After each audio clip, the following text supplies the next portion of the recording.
What's the meaning of abort?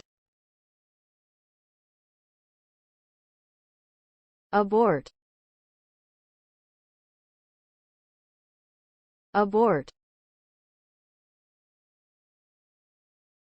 Abort. Abort. Abort. The word abort means to terminate something prematurely. This can be used in a variety of contexts, such as aborting a pregnancy, aborting a mission, or aborting a computer program. When something is aborted, it is stopped before it is completed.